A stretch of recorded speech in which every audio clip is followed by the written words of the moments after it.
가야산의 메아리, 불교의 근본 원리로서 일체만법이 하나도 멸하는 것이 없다. 일체만법, 불생불멸이라는 말이 있습니다. 이 말은 영혼만이 죽은 후에 윤회하는 것이 아니라 물질도 멸하지 않고 그 형태만 바뀌어갈 뿐 영원토록 윤회한다는 것을 의미합니다. 예를 들어 양초에 불을 붙이면 양초는 타서 없어집니다. 이것은 양초를 구성하고 있는 원소가 분산된 것이지 결코 없어진 것이 아닙니다. 분산된 원소는 인체나 짐승, 나무 등에 모두 흡수되어 자꾸 도는 것입니다. 즉 물질이 원소는 없어지는 것이 하나도 없다는 것입니다. 문제는 영혼이 있어 인과에 의해 윤회를 한다고 하니 어떻게 해야 하겠습니까? 요즘 세상을 보면 도둑질하고 살인도 하고 온갖 짓을 다 하지 않습니까? 그러나 인과 법칙을 분명히 알면 죄 지을 수 없는 것입니다. 자작자수, 자기가 짓고 자기가 받는 것을 어떻게 해야 하겠습니까? 불교의 근본은 바로 이 점에 있다고 할 수 있습니다. 우리의 생명은 영원하여 지은 바 업에 따라 윤회를 하며 영원토록 상주불변인데 불교가 무슨 필요가 있는가 하고 묻겠지만 그렇기 때문에 불교가 필요한 것입니다. 중생이란 나쁜 일을 많이 해도 착한 일은 많이 못하는 것입니다. 인간이 업을 짓고 윤회를 하고 고통을 받고 그러나 부처님을 믿고 부처님 법을 따라서 수도를 하면 결국에는 스스로 깨쳐 생사해탈을 하게 되는 것입니다. 다시 말하면 윤회도 인과도 모두 벗어버리는 것입니다. 어떤 사람은 이런 말을 합니다. 스님, 불교에서는 윤회가 있다고 하는데 윤회가 없었으면 좋겠습니다. 왜? 죽고 난 후에 아주 그만이라고 하면 다른 사람이야 어떻게 되든 말든 우선 편하게 살겠는데 내생이 있고 인과가 있다고 하니 겁이 나서요. 글쎄, 나도 인과가 없고 내생도 없었으면 좋겠어. 아무리 잘한다고 해도 잘못한 게 더 많을 것이고 내생에 나보다는 고를 더 많이 받을 터이니 인과가 없었으면 좋겠어. 그런데 우리가 없었으면 한다고 해서 없어질까? 동쪽에서 서쪽으로 가는 해를 서쪽에서 동쪽으로 가게 할 수 있을까? 그것은 안 되지. 이미 있는 것은 어쩔 수 없는 일이야. 자연의 법칙, 인과의 법칙에 의해서 윤회하는 것을 벗어나는 길은 오직 영원히 자유자재한 성불의 길, 해탈의 길로 가는 방법밖에 없어. 그 길로 가는 것이 좋지 않겠어? 또 한 번은 여름에 젊은 학생이 저를 4000배나 하고 100년 암에 올라왔습니다. 다리가 아파서 잘 걷지도 못하고 3배를 하는데 잘 일어서지도 못했습니다. 무엇을 묻고 싶어서 왔나? 실제로 윤회가 있습니까? 있다면 뭐라게? 윤회가 확실히 있다면 대학이고 뭐고 다 버리고 윤회의 문제부터 해결하려고 합니다. 윤회의 문제라니? 윤회를 벗어나는 해탈의 길을 가야 하지 않겠습니까? 확실히 윤회가 있다면 모든 것을 버리고 출가하여 승려가 되고 싶습니다. 그러나 윤회가 없다면 걱정이 없으니 마음대로 살려고 합니다. 나도 그랬으면 좋겠어. 그러나 윤회는 확실히 있어. 인과도 분명히. 여러 가지 이야기를 해주었더니 그 자리에서 딱 결정해 버리는 것이었습니다. 우리 부모님이 아무리 말리더라도 나는 다른 길을 걷지 않겠습니다. 윤회를 벗어나는 길, 해탈의 길을 걷겠습니다. 그리하여 학생은 승려가 되어 지금도 공부를 잘하고 있습니다. 경전에도 있지 않습니까? 사람 되기 어려운데 이미 되었고 불법 듣기 어려운데 이미 됐나니 이내 몸을 금생에 제도 못하면 어느 생을 기다려서 제도하리요. 우리가 도를 닦아 성불을 하기 이전에는 영혼이 있어 자꾸자꾸 윤회를 하는 것입니다. 동시에 무한한 고가 따르는 것입니다. 나고 죽고 나고 죽고. 이것이 소위 생사고라는 것입니다. 이 무한한 고를 어떻게 벗어날 수 있겠습니까? 그것은 천당을 갈 필요도 없고 극락을 갈 필요도 없고 오직 사람마다 누구나 갖고 있는 초능력, 즉 무한한 능력을 개발하는 것입니다. 이것을 활용하면 극락이나 천당은 아무 소용없고 이 현실에서 무자애한 대탈의 생활을 할 수 있습니다. 이것이 곧 우리 불교의 근본 입장입니다. 불교에서는 영원한 생명, 무한한 능력을 불성, 법성, 진여라고 표현하는데 이것은 누구나 똑같이 평등하게 갖고 있습니다. 이 능력을 개발하면 곧 부처이니 달리 부처를 구하지 말라고 했습니다. 그러면 생사해탈의 근본은 어디에 있는 것일까요? 불교의 근본 진리, 구경 진리를 바로 깨치면 그 깨친 경계는 영겁불망, 영원토록 잊어버리지 않고 없어지지 않는다는 것입니다. 보통 일상생활에서 학문을 익힌다든지 기술을 배운다든지 하는 것은 시간이 좀 지나면 희미해져 버리지만 도를 깨쳐 도를 성취하면 이 깨친 경계는 영원토록 잊어버리지 않습니다. 금생 내생은 물론 여러 억천만생을 내려가더라도 어두워지지 않는다는 것입니다. 이렇게 되면 그것에 따르는 신비하고 자유자재한 신통묘력은 말로 다할 수 없습니다. 이제 그 신뢰를 들어보겠습니다. 중국 송나라 때 곽공보라는 시인이자 대문장가가 있었습니다. 그는 역사적으로 유명한 사람인데 그의 어머니가 그를 잉태할 때 이태백의 꿈을 꾸었다고 합니다. 그래서 그런지 세상 사람들은 모두 그를 이태백의 후신이라고 하였는데 그는 천재적인 인물이었습니다. 그런 곽공보의 불교 스승이 귀종선사라는 임재종의 스님입니다. 한번 선사께서 곽공보에게 편지를 보냈습니다. 내가 앞으로 6년 동안 내 집에 가서 지냈으면 좋겠다. 이상하다. 스님께서 연세도 많으신데 어째서 우리 집에 와서 6년을 지내시려고 할까? 그날 밤이었습니다. 안방에서 잠을 자는데 문득 자기 부인이 크게 소리를 지르는 것입니다. 아이쿠, 여기는 스님께서 들어오실 곳이 아닙니다. 자다가 왜 이러시오? 그 부인을 깨워 물어보았습니다. 이상합니다. 꿈에 큰 스님께서 우리가 자는 방에 들어오시지 않겠습니까? 그래? 불을 켜요. 내가 보여줄 게 있어. 그리고 낮에 온 편지를 부인에게 보여주었습니다. 그 이튿날 새벽 절에 가보니 어젯밤 스님께서 돌아가셨다고 합니다. 가만히 앉아서 입적하셨다는 것입니다. 그리고 나서 10달이 지나 부인이 산에 아이를 낳았습니다.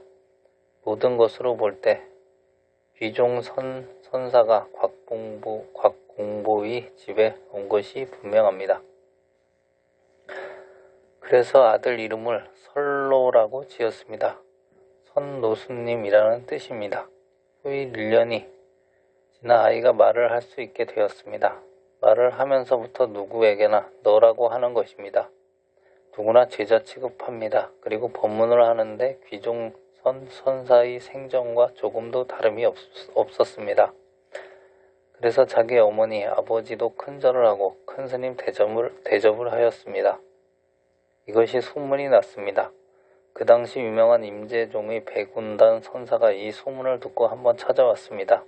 백운단 선사를 보고 3살 된 아이가 아하, 우리 좋게 오네 하였습니다.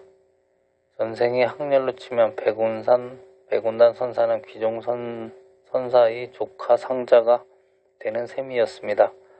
이렇게 되니 사숙님 하고 어린애에게 절을 안 할 수가 있겠습니까?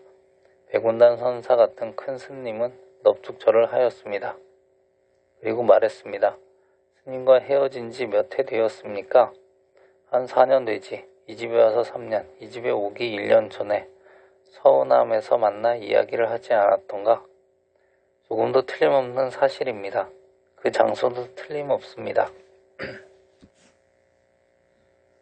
백운단 선사가 보통의 이론적인 것이 아닌 아주 깊은 법담을 걸어보았습니다. 3살 먹은 아이가 척척 받아 넘기는데 생전과 조금도 다름이 없었습니다. 그 법담은 장황하여 다 이야기 못하지만 이에 대해서 전등록 등이 불교 역사에 자세히 나옵니다. 이것은 유명한 귀종선 선사의 재생입니다. 그 후 약속한 대로 한 6년이 지나자 식구들을 불러놓고 말했습니다. 본시 내 집에 6년 동안 지낸다고 하지 않았던가? 이제 난 간다. 그리고 그대로 죽어버렸습니다. 이것을 격생불멸이라고 합니다. 아무리 생을 바꿔도 태어나도 전생일을 잊어버리지 않는다는 것입니다. 일체의 고통을 벗어나서 영원한 구경락을 얻는다. 이것은 기신론에 있는 말인데 불교의 근본 목표입니다. 본래 불교에서는 현실의 세계가 불타는 집, 화택이요, 위로움의 바다 고해라고 했습니다. 그러면 이 속에서 그냥 고생만 하고 말 것인가? 아닙니다. 부처님 말씀 따라 도를 닦아 무상도를 성취할 것 같으면 일체 고통을 완전히 벗어버리고 절대적인 낙과 영원한 자유를 성취합니다. 이것이 불교의 근본 목표이며 동시에 부처님께서 출가하시어 생로병사의 일체고를 벗어나서 구경락, 열반을 얻기 위한 것이기도 합니다. 아무리 왕궁에서 천하없는 부귀 영화를 누린다 하여도 죽으면 그만이고 영원하지 않는 것입니다. 결국 부처님께서는 일시적인 행복을 버리고 수도를 하시어 영원한 열반락을 얻었으니 이것이 불교의 해탈입니다. 우리나라 신라시대 해공스님이라는 분이 계셨습니다. 우리가 알기로는 신라 원효대사 하면 최고 아닙니까? 그 당시 원효대사의 선생 되시는 분이 바로 해공스님이십니다. 원효스님이 의심나는 것이 있으면 해공스님에게 물었습니다. 두 스님이 함께 생활하며 나누신 말씀이 상공유사라든지 여러 기록에 나와 있습니다. 그럼 해공스님은 어떤 분이신가? 해공스님은 선덕여왕 때 재상 천진공 집의 종의 아들로 태어났습니다. 평생 누구에게 글 한 자 배운 적이 없었습니다. 그러나 그분은 생이지였습니다. 불교를 모릅니다. 모릅니까? 유교를 모릅니까? 무소불통, 모르는 것은 하나도 없었던 것입니다. 어느 날 화랑 구공감이 사냥을 나가다가 보니 해공스님이 들판에서 죽어 있는데 몸에는 구덩이가 들 끓고 있었습니다. 해공스님이 큰 도인인 줄 알았는데 아무 소리도 없이 저렇게 돌아가시다니 묻어주는 사람도 없고 화장해주는 사람도 없이 이렇게 썩어가고 있는가? 내가 화장이라도 해드려야겠다. 그리고 신라 서울인 경주에 돌아와 보니 어느 스님 한 분이 곤드레만드레 술에 취해서 노래를 부르며 오는데 유심히 보니 해공스님이었습니다. 한 해공스님은 산에 엎어져 죽어있고 또 해공스님이 술을 마시고 노래 부르며 다니는 것이었습니다. 한 번은 해공스님이 승조, 중국 스님 구마라스 문화에서 역경 사업의 종사, 승조 스님이 지으신 조론을 보고 자기가 지은 것이라고 하며 전생에 자기가 승조법사라고 하였습니다. 이처럼 해공스님은 한 번도 배운 적이 없었어도 모르는 것이 없이 원효 스님이 물어볼 정도였으며 신통이 자제자제하여 신라 10대 성인으로 추앙받는 분이기도 합니다. 이와 같은 이야기는 우리 불교 역사에 아주 많이 있습니다. 그 좋은 신뢰를 달마대사에서 찾아볼 수 있습니다. 대사의 일화 가운데 총령도조 수휴청리라는 것이 있습니다. 총령 고개로 신발 하나만을 메고 서천으로 갔다는 말입니다. 달마 스님이 해가에게 법을 전하고 돌아가시어 웅이산에서 장사를 지냈습니다. 그 후 몇 해 후 송운이라는 사신이 인도에 갔다가 돌아오는 길에 총령이라는 고갯마루에서 쉬고 있었습니다. 그때 어떤 스님 한 분이 신발 하나를 메고 고개를 올라오는데 가까이 와서 보니 바로 달마 스님이었습니다. 스님 어디로 가십니까? 너희 나라와는 인연이 닿아요. 본국으로 간다. 그런데 내가 인도로 떠날 때 임금은 죽었어. 가보면 새 임금이 계실 테니 안부나 전하게. 과연 돌아와 보니 먼저 임금은 죽고 새 임금이 천자가 되어 있었습니다. 도중에서 달마 스님을 만난 이야기를 했습니다. 아니, 달마 스님 돌아가신 지 벌써 3년이 지났는데 총령에서 달마 스님을 만난다니. 아닙니다. 저 혼자 본 것이 아니고 수십 명이 함께 그분을 보았습니다. 절대로 거짓말이 아닙니다. 그렇다면 달마 스님 묘를 파보자. 무덤을 파보니 과연 빈관이었습니다. 관은 비어있고 신이 한 짝밖에 없었습니다. 달마 대사의 수유청리라는 말은 누구도 의심하지 않는 사실입니다. 해탈이라고 하여 그저 그런 것이 아니고 거기에는 사후에도 그런 자유가 있다는 것입니다. 보통 상식적으로 생각할 수 없는 신비한 어떤 경계가 나타나는 것입니다. 이런 것은 근본적으로 무엇을 의미하는가? 우리가 본래 갖고 있는 영원한 생명 속에 깃든 무한한 능력을 개발하면 비종선선사가 될 수도 있고 해공스님이 될 수도 있고 달마대사도 될 수 있다는 것입니다. 우리도 공부만 부지런히 하면 자유자재한 해탈을 성취할 수 있다는 것입니다. 그 근본 골자는 도를 깨쳐 영겁불망을 성취하면 영원토록 어두워지지 않는다는 것입니다. 지난번에 소개한 스티븐슨 씨가 조사한 2,000명 이상의 전생기억은 아이들이 장난하는 물거품과 흡사한 것이지만 영겁불망, 이것은 허공이 무너질지라도 조금도 변함없는 대해탈 경계입니다.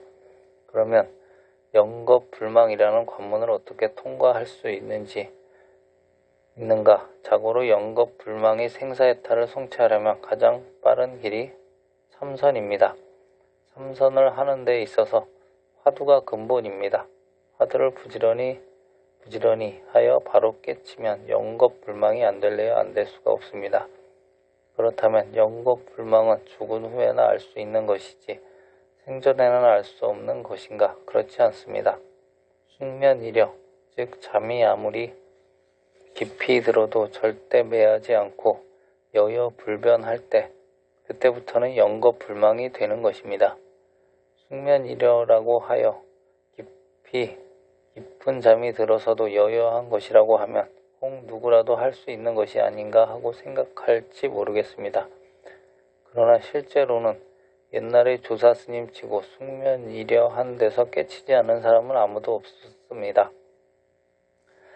그러므로 깨치기 전에는 모든 것이 식심불변으로서 봉사영혼이 아닙니까? 봉사영혼이 되어서 업에 따라 몸을 받는 것입니다. 자기 자유는 하나도 없습니다. 자기가 지은 업대로 떨어져 버립니다. 그것은 어쩔 수 없습니다. 자기 자유가 조금도 없고 업 따라가는 것을 수업수생이라고 합니다. 그러나 자유로운 경계가 되면 내 마음대로입니다. 임씨가 되든 박씨가 되든 여자가 되든 남자가 되든 마음대로 되는 것입니다. 이것이 수의왕생입니다. 수의왕생, 이것이 불교의 이상입니다. 그래서 보살은 원력에 의해 태어나고 중생은 업력에 의해 태어난다고 말했습니다. 수의왕생이 되려면 숙면이려가 된 데에서 자유자재한 그런 경계를 성취해야 하는 것입니다. 그렇게 되기 전에는 제 아무리 아는 것이 많고 부처님 이상가는 법문을 하고 큰 소리를 쳐도 몸 한번 바뀌면 다시 캄캄해져서 아무 소용이 없습니다. 내가 항상 강조하는 말입니다만 누구든지 아무리 크게 깨치고 아무리 큰 도를 성취했다고 해도 그 깨친 경계가 동정에 이려 하느냐, 몽중에 이려 하느냐, 숙면에 이려 하느냐에 달려 있습니다. 실제 깨친 경계가 이러하여야 비로소 바로 깨쳤다고 볼 수 있습니다. 동정 이려도 안 되고 몽중 이려도 안 되는 그런 깨우침은 깨친 것도 아니고 실제 세상에 아무 소용이 없습니다. 참선은 실제로 참선을 해보아야 하고 깨침은 실제로 깨우쳐봐야 합니다. 생사의 자유자재한 능력을 가질 수 있는 깨침이어야지 생각으로만 깨쳤다고 하는 것은 생사에 아무런 이익도 없고 생사에 자유롭지도 못하며 그것은 깨침이 아니고 불교의 병이고 외도입니다. 그러니 우리 공부가 실제로 오매이려가 되어 영겁불망이 되도록 죽자고 노력을 해야 합니다. 신명을 아끼지 말고 정진하여 부사의 해탈 경계를 성취하고 해탈 도인이 되어 미래겁이 다하도록 중생 제도를 해야 될 것이 아니겠습니까?